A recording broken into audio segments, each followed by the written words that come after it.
അതിലെനിക്ക് ഏറ്റവും ഇഷ്ടപ്പെട്ടത് അഴുക്കെടുത്ത് ജീവിക്കുന്ന തോട്ടി അവസാനം വരെ എന്ത് പരിശുദ്ധമായ ജീവിതം നയിക്കുന്നു. എനിക്കതിലും ഇഷ്ടപ്പെട്ടത് തുച്ഛമായ വരുമാനം കൊണ്ട് എത്ര സംതൃപ്തിയുടെ അയൽക്കുടുംബം നടത്തുന്നു. നമുക്കും അങ്ങനെ ജീവിച്ചാലെന്താ? അതെ, പണ്ടൊക്കെ നിനക്ക് ഒരു മാസം എന്ത് വരുമാനം കിട്ടുമായിരുന്നു? ദേഷ്യപ്പെടാതെ. എല്ലായ്പ്പോഴും ഒരുപോലെ ഇരിക്കില്ല. പെരുന്നാളോ ഉത്സവങ്ങളോ ലീവ് ദിവസങ്ങളോ പിന്നെ സമ്മേളനമോ എക്സിബിഷനോ വല്ലതും നടക്കുന്ന ദിവസങ്ങളിൽ വരുമാനം ഡബിളാ. അപ്പോ ചെലവ്? എന്റെ സ്വന്തം ആവശ്യത്തിന് ഒരു 50 രൂപ ചെലവായാൽ അമ്പലം, നേർച്ച, ദാനധർമ്മം എന്തെങ്കിലും ഒരു 100 രൂപ ചെലവാകും.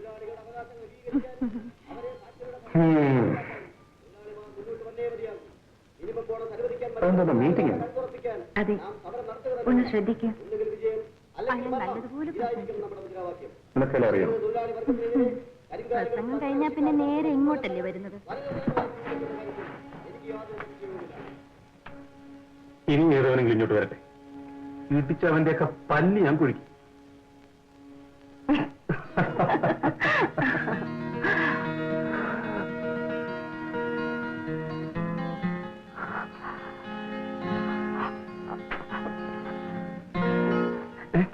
കുറച്ചിരിക്കും, ഞാനിപ്പോ വരാം.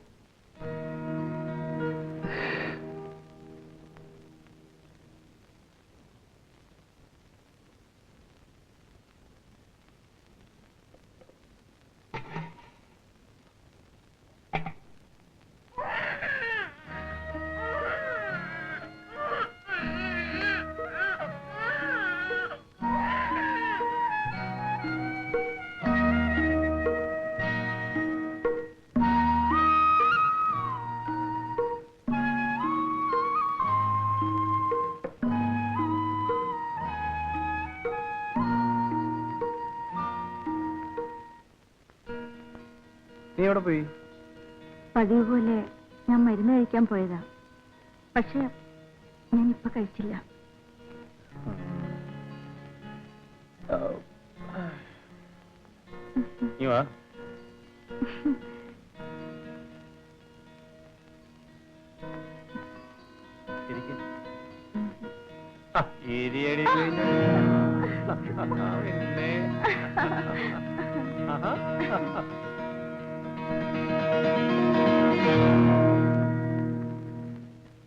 പാമ്പ് തന്നെത്താൻ ചട്ട കളയുന്ന മാതിരി എല്ലാം ഉരിഞ്ഞു കളഞ്ഞ് ഒരു മിഷൻ പോലെ നിൽക്കുന്നവളാണ് ഞാൻ.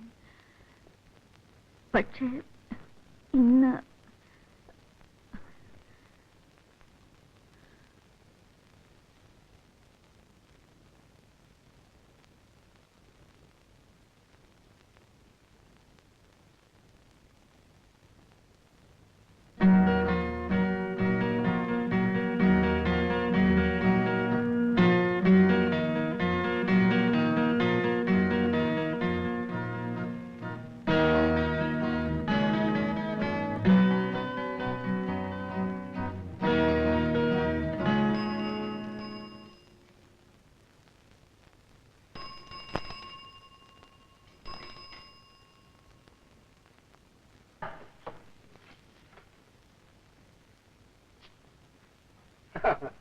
ഇതാര് വേലു? എന്താടോ എന്റെ റൂട്ടിൽ കൂടി വരാതെ ഷോർട്ട് റൂട്ടിൽ കൂടി വന്ന് കയറിയിരിക്കുന്നു? ഇനി മേലാൽ ഈ വീട്ടിൽ നീ വന്നാൽ നിന്റെ എല്ല് കാണില്ല. മാലതേ, മാലതേ, മാലതേ. പറഞ്ഞത് കേട്ടില്ലേ? ഞാനും മാലതിയും ഒന്നിച്ച് ജീവിക്കാൻ തീരുമാനിച്ചിരിക്കുകയാണ്. എടാ ദ്രോഹി, നിനക്ക് എന്റെ വയറ്റിൽ തന്നെ അടിക്കണം. നിനക്ക് വേറെ ആരെയും കിട്ടില്ലേ വെപ്പാട്ടിയായിട്ട് വെക്കാൻ? ഭാര്യയായിട്ട്, ഭാര്യയായിട്ട് മനസ്സിലായി നിനക്ക്?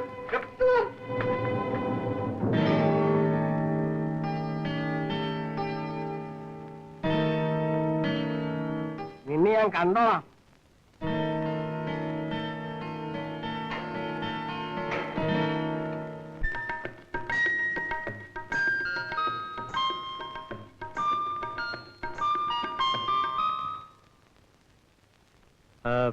എന്താ കാര്യം?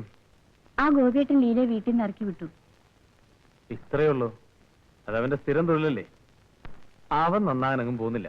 അങ്ങനെ എങ്ങനെയെങ്കിലും നന്നാക്കി എടുക്കാമെന്ന് എനിക്ക് ഉറപ്പുണ്ട്. നീ എവിടെ കറങ്ങിയാലും അവിടെ വന്നേ നിൽക്കും. നിനക്ക് അവനെ കല്യാണം കഴിക്കണമായിരിക്കും. നീയും നന്നാകുമെന്ന് എനിക്ക് തോന്നുന്നില്ല. എനിക്ക് വേണ്ടി ഒരു പ്രാവശ്യം അദ്ദേഹത്തോട് സംസാരിച്ചുകൂടെ? എന്താ അദ്ദേഹോ? കൊള്ളാവടി പെണ്ണേ, നിന്റെ ഇഷ്ടം തന്നെ നടക്കട്ടെ. വാ വാ.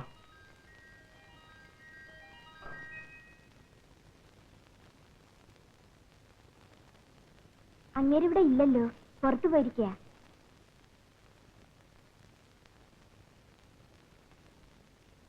നിങ്ങളാരാ? മനസ്സിലായില്ലല്ലോ. ഞാൻ മനസ്സിലായി. എന്താ നിനക്ക് മനസ്സിലായില്ലേ? വാ വാ. എന്താണ് രണ്ടുപേരും വഴിതെറ്റി വന്നതായിരിക്കും. അതെ, നാണമില്ലാതെ വീണ്ടും വന്ന് കയറേണ്ടി വന്നു. ഓ, കല്യാണക്കാര്യത്തിനായിരിക്കും. നീ ലീലയും പറഞ്ഞു വിട്ടതായി മറിയ പറഞ്ഞു. ആ, രാവിലെ വരെ ആ സ്ഥലം ഒഴിഞ്ഞു കിടക്കുകയായിരുന്നു. ഇപ്പൊ പുതിയ ഒരാളെ അപ്പോയിന്റ് ചെയ്തു. ആ സ്ഥാനത്തിന് മറിയ റെഡിയാണെന്ന് പറയട്ടെ. അവളെ ഇപ്പൊ തന്നെ ഡിസ്കസ് കളയാം. ഒരിടത്ത് നിന്ന് സംസാരിക്കുക. എടി പെണ്ണേ, ശിവാർജിക്ക് ചട്ടമ്പയും കൊണ്ട് വന്നതാണല്ലേ? നിനക്ക് മറിയ കിട്ടാൻ മനസ്സുണ്ടോന്നാണ് ചോദിച്ചത്. എന്തിനാടാ ഇവളെ എനിക്ക് കൂട്ടിത്തരാൻ ശ്രമിക്കുന്നത്? എടാ ചാടാതെ. നിനക്കും ആ ഡാപ്പർ മണിക്കും തമ്മിൽ എന്താ വ്യത്യാസം? നീ ഈ തൊഴിൽ അല്പം പുതിയതാണ്, അത്രേ ഉള്ളൂ. നിന്റെ നിർബന്ധം കാരണം ഞാൻ ഇവന്റെ അടുത്ത് വന്നു. അവൻ അവന്റെ വായിൽ വന്നതെല്ലാം വിളിച്ചു പറഞ്ഞു. എന്താ പൊയ്ക്കൂടെ? ആ, ചെല്ല് ചെല്ല്.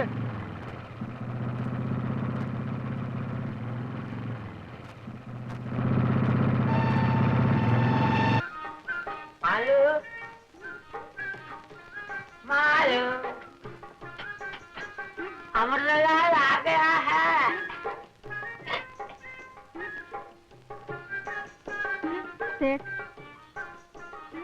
എഴുന്നേൽക്കൂ. എഴുന്നേറ്റ് പുറത്തു പോകാൻ.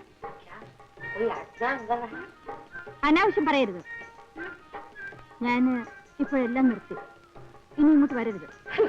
तुम क्या बोल रहे हो? तुम्हारे लिए 70 रुपये तक पंडितर है। 70 रुपया का माल मेरा अंदर है।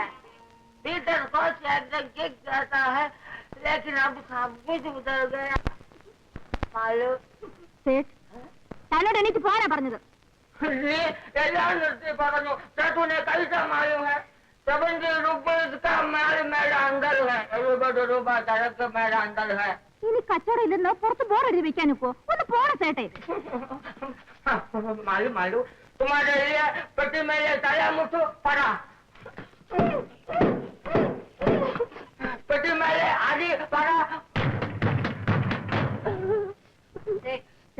പുറത്തൊരു കിണറുണ്ട്, അതിപ്പോയി ചാട്.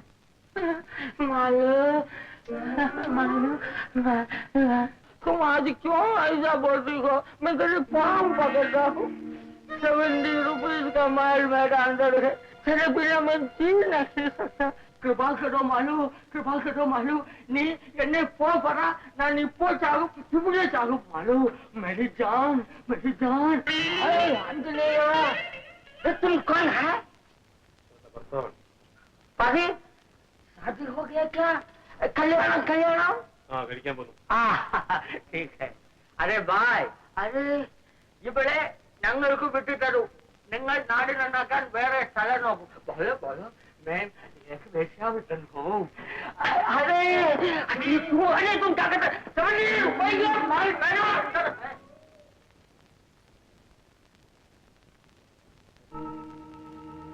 വേഗം കാണിച്ചിരാം. വേഗം ആ വരുന്നതാണ് കടയ്ക്കാവൂർ രാമൻ.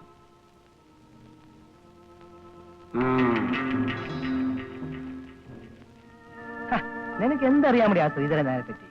അയാൾ മഹാദുഷ്ടനാ. എത്ര കുടുംബങ്ങൾ നശിപ്പിച്ചിട്ടുള്ളതാണെന്നറിയാമോ? നീ ആ ശ്രീധരന്മാർക്കെതിരായി സാക്ഷി പറയരുത്. ഞാൻ പറയും. അയാൾ ആ പാവപ്പെട്ട തൊഴിലാളിയെ തന്റെ കൂട്ടുകാരുമൊത്ത് തല്ലിക്കൊല്ലുന്നത് ഞാൻ എന്റെ കണ്ണുകൊണ്ട് കണ്ടതാണ്. അപ്പോൾ നീ പറയും അല്ലേടാ? ഞാൻ പറയും. എനിക്ക് എന്ത് വന്നാലും ഞാൻ പറയും. അടിക്കില്ലേ, ഞങ്ങൾ ഉപദ്രവിക്കില്ലേ? അയ്യോ, അമ്മ!